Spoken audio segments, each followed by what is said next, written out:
Mapagpalang araw po sa ating lahat. Ako nga po pala si Angela Janagner at welcome po sa aking Day 21 Daily Devotion ni Pastor Russell Ocampo.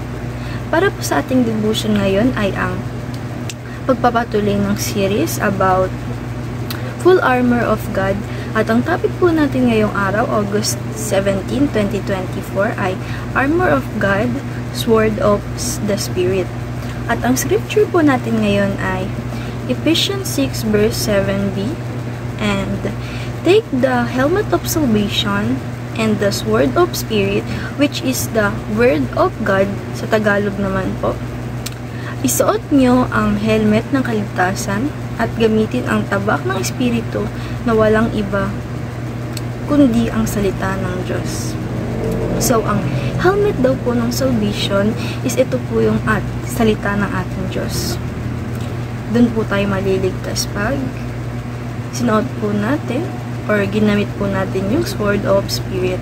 Ito po yung ating salita ng ating Diyos. Teaching number 1, Jesus strikes the internal to change the external. Ang pag-praise daw po kay God ay hindi dapat external o sa pilitan, dapat ay internal. Kaya dapat ang pag-praise natin kay God ay internal. Ang pagtusok sa espada o salita ng ating Diyos sa ating puso ay sa loob. Ito po yung internal na sinasabi at hindi sa pilitan o external. Teaching number 2, Jesus transforms the world through the Word.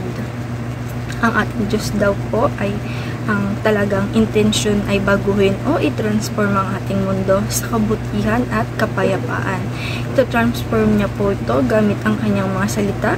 Similar sa ating teaching number 1 na internally ipapasok sa ating puso sa laman ang bawat pagpupuri salit sa ating Diyos o ipapasok natin sa ating mga puso yung mga salita niya at kailangan pagkatiwalaan natin ito.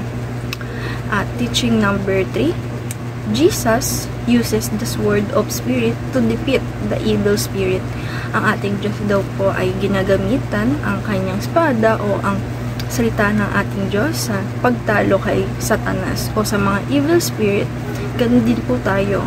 Kung may temptation o may evil spirit na gumugulo sa atin, God and His word is the only key to defeat that devil spirit. So, yan nga po, application number 1. Trust the word to change the world.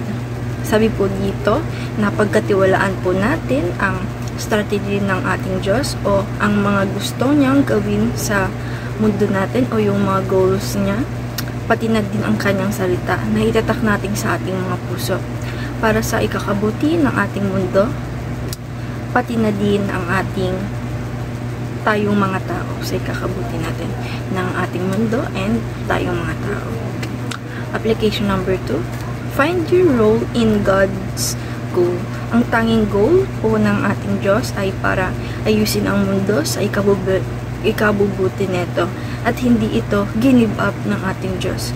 Kahit ang mga tao pa man ay naging makasalanan, pati na rin ang lahat ng mundo, ang ating Diyos ay hindi sumuko sa atin o hindi niya tayo pinabayaan. Ang role natin sa goal ng ating Diyos ay mapalapit natin ang bawat isa sa Kanya para makilala siya, mabawi o maitaas muli ang bawat tao at mundo. Application number 3, use the Spirit sword to strike Satan's horde.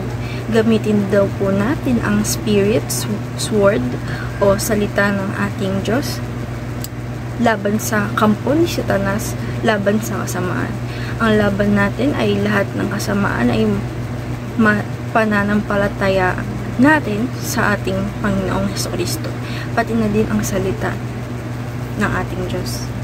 Discussion: how can we use the sword of the Spirit in our spiritual warfare? Gagamitin po natin ang sword of the Spirit sa mga bawat laban natin dahil ang sword of the Spirit ay hindi matatalo ng kung sino man at paggamit natin ng ang ating sword of the Spirit ay kaya-kayang neto matalo ang mga bawat evil spirit na gumugulo sa atin. Ayun lamang po ngayong araw na ito. Maraming salamat. God bless.